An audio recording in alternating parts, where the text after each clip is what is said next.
नमस्कार, मेरा नाम है दिव्यांशु सिंह और वीडियो शो दीन दुनिया में आपका बहुत स्वागत है। ईरान और अमेरिका के बीच कभी भी सीधी जंग छिड़ सकती है, इस बात की खबरें लगातार मीडिया में सुर्खियां बनी हुई हैं। कई दिनों से इस बात को लेकर चर्चा तेज है कि क्या अमेरिका ईरान में सीधे तौर पर घुसकर हमला करेगा या फिर ठीक उसी तरीके से यह हमला होगा जैसे जून के महीने में अमेरिका ने ईरान के 3 परमाणु ठिकानों पर किया था। जितनी तेजी के साथ अमेरिकी राष्ट्रपति डोनाल्ड ट्रंप ईरान को धमकियां दे रहे थे, लगातार वे प्रदर्शनकारियों को उकसाने के लिए यह कहते नजर आए कि अमेरिकी मदद रास्ते में है। अब उतनी तेजी के साथ ही अमेरिकी राष्ट्रपति डोनाल्ड ट्रंप के तेवर नरम पड़ते जा रहे हैं।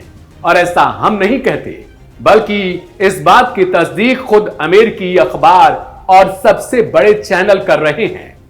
एक इंटरव्यू में राष्ट्रपति डोनाल्ड ट्रंप ने खुद इस बात को स्वीकार किया कि उन्हें इस बात की उम्मीद नहीं है और वे इस बात पर यकीन भी नहीं करते कि रिजा पहलवी को ईरान में उसी तरीके से क्या लोग मानते हैं जैसे सुप्रीम लीडर खामेनेई को इज्जत दी जाती है।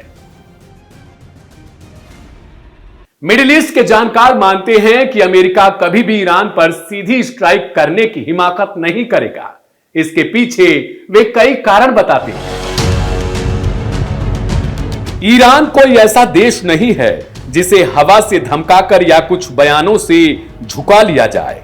यह एक ऐसा मुल्क है जिसकी जड़ें, भूगोल, मजहब और सत्ता संरचना तीनों स्तरों पर बेहद मजबूत हैं। सबसे पहले भूगोल की बात करें तो ईरान पश्चिम एशिया के उस हिस्से में स्थित है जहां से पूरी दुनिया की ऊर्जा सुरक्षा जुड़ी हुई है। होर्मुज स्ट्रेट, फारस की खाड़ी और आसपास का इलाका सिर्फ ईरान का पड़ोस नहीं है, बल्कि वैश्विक तेल और गैस सप्लाई की नब्ज है। किसी भी सैन्य टकराव की कीमत सिर्फ ईरान या अमेरिका तक नहीं, बल्कि पूरी दुनिया को चुकानी पड़ सकती है। यही वजह है कि ईरान पर हमला करना वेनेजुएला जैसे किसी दूरस्थ और रणनीतिक रूप से सीमित देश पर दबाव बनाने जैसा नहीं है। ईरान की भौगोलिक स्थिति उसे प्राकृतिक रूप से एक रणनीतिक ढाल देती है। पहाड़ी इलाके, विशाल क्षेत्रफल और सीमाओं से सटे अस्थिर क्षेत्र किसी भी बाहरी ताकत के लिए सीधी कार्रवाई को बेहद जटिल बना देते हैं।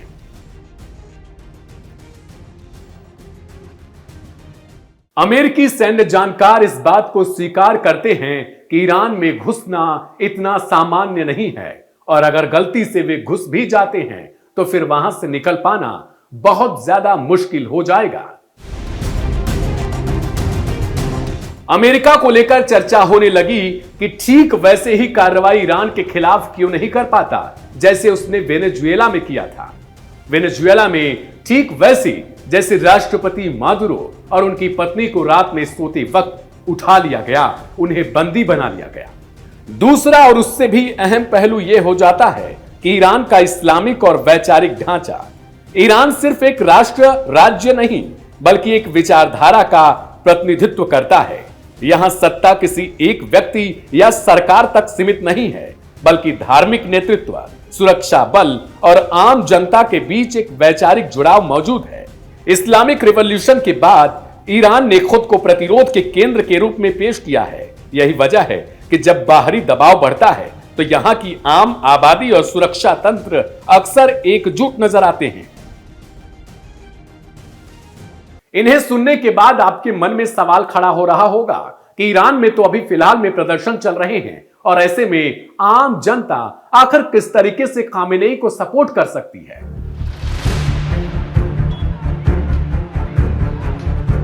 तो इसे समझने के लिए आपको यह भी समझना होगा कि ईरान में जितनी सड़कों पर आपको भीड़ हिंसक, उग्रवादी या फिर सत्ता के खिलाफ या महंगाई से त्रस्त दिख रही थी, उसके लिए खुद इमाम खामेनेई ने एक संदेश जारी किया। उन्होंने इसके लिए उनका स्वागत भी किया और उनसे अनुरोध भी किया कि उनका आंदोलन जायज है, लेकिन वे हिंसक न बने।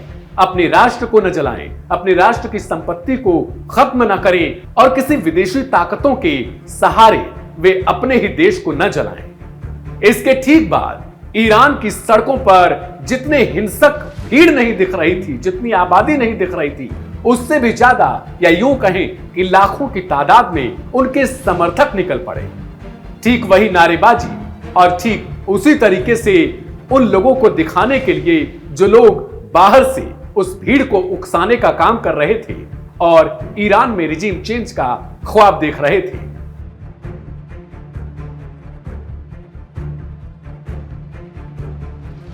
वेनेजुएला में अपने ऑपरेशन को अंजाम देने के लिए अमेरिका पर आरोप लगता है कि उसने वेनेजुएला के सैनिकों को ही, यानी उनके उच्च पदस्थ सैनिकों को ही खरीद लिया था। लेकिन सवाल यह उठता है, क्या अमेरिका यह कुछ ईरान में कर पाएगा? और अगर ऐसा संभव होता तो क्या आपको लगता है कि अब तक अमेरिका ने इंतजार किया होता ईरान में रिजीम चेंज को लेकर?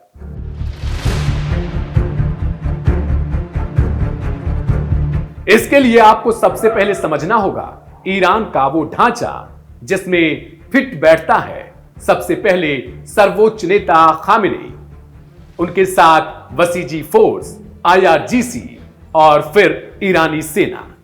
ईरान में जब सड़कों पर हिंसक झड़पें, आंदोलन और देश की तमाम उन संस्थाओं को आग लगाया जा रहा था, तब सबसे पहले सड़कों पर उतरे बसीजी फोर्स, वो फोर्स जो सुप्रीम लीडर को ही अपना सब कुछ मानते हैं। इनमें न सिर्फ लड़के, बुजुर्ग, अधेड़ उम्र के व्यक्ति, बल्कि इसमें महिलाएं भी सामूहिक रूप से भागीदारी देती नजर आई। ये फोर्स अपने सुप्रीम लीडर के लिए कुछ भी कर गुजरने को तैयार होती है।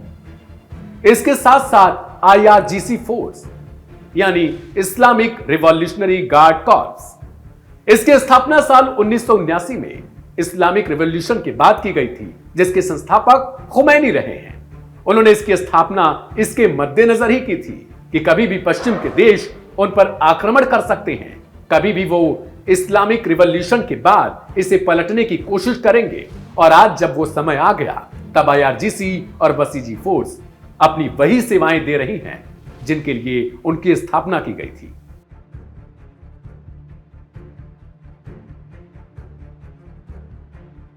तो सिर्फ यही कारण नहीं बनते जिसके डर की वजह से अमेरिका अटैक नहीं कर रहा, बल्कि इसके पीछे और भी कारण बन जाते हैं, जैसे ईरान का उन्नत एयर डिफेंस सिस्टम। आपको याद होगा जब भारत में ऑपरेशन सिंदूर चल रहा था, जब भारत पाकिस्तान के खिलाफ इस ऑपरेशन को अंजाम दे रहा था, उस वक्त एक एयर डिफेंस सिस्टम की चर्चा खूब तेज थी, वो S-400, रूस का सबसे उन्नत एयर डिफेंस सिस्टम। और यही एयर डिफेंस सिस्टम रूस ने अब ईरान को दे दिया है, यानी S-400, जिसकी रेंज 400 किलोमीटर दूर तक है।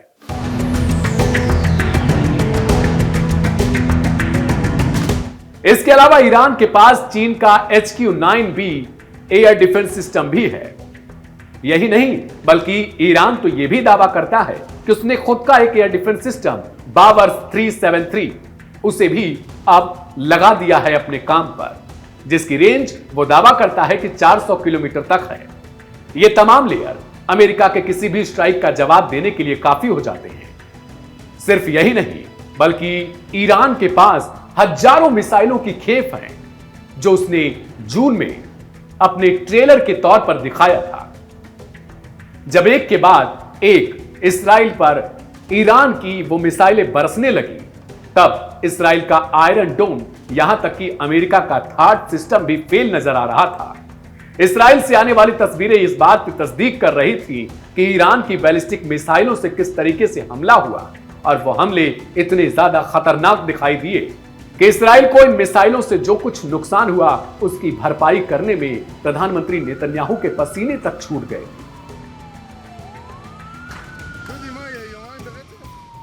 यही नहीं, मिडिल ईस्ट के एक्सपर्ट अब बताते हैं कि सिर्फ ये कारण नहीं है, बल्कि इसके अलावा अब अरब के देश भी, यानी वो देश जिनके यहां पर अमेरिका के एयर बेसिस मौजूद हैं, खुद सऊदी अरब, कतर, इराक, ऐसे देश भी अब अमेरिका से खुलकर इस बात के लिए कह रहे हैं कि वो ईरान पर गलती से भी हमला ना करे, क्योंकि इससे क्षेत्रीय तनाव फैल सकता है।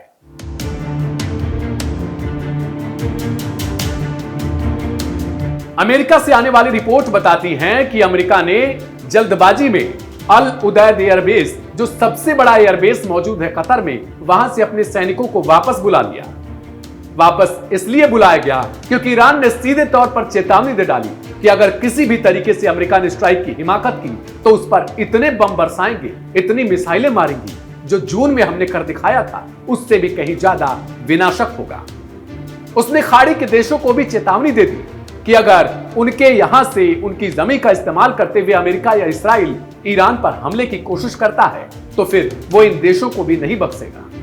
वो कतई गुरेज नहीं करेगा इन पर भी हमला करने से, जो देश अमेरिका या इस्राइल का साथ देंगे।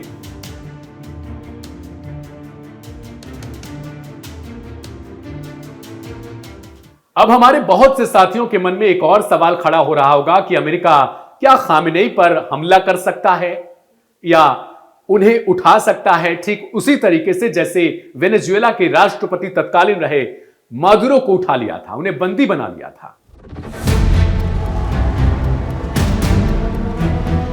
इसके लिए जब हमने मिडिल ईस्ट के जानकारों से बातचीत की तो उनकी तरफ से एक ही जवाब था, कतई नहीं, कतई नहीं।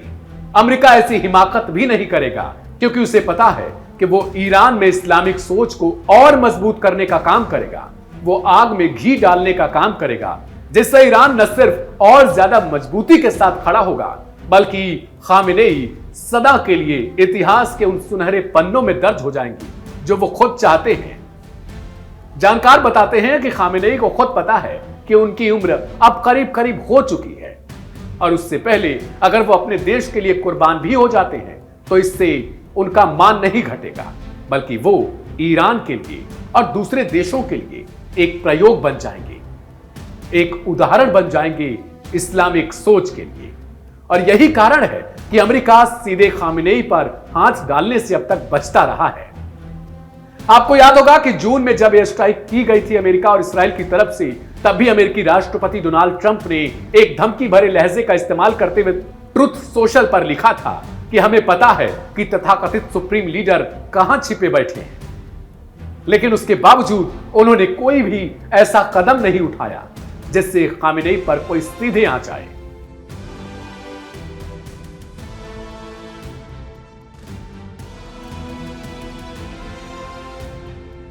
तो आज के दीन दुनिया शो में हमने जाना कि आखिर अमेरिका अब सीधी एयर स्ट्राइक से क्यों बच रहा है और क्या आगे आने वाले समय में अमेरिका ईरान पर हमला करेगा या फिर वो सिर्फ उन्हीं धमकियों का इस्तेमाल करता रहेगा जैसे वो दूसरे देशों पर काबू करने के लिए करता आया है।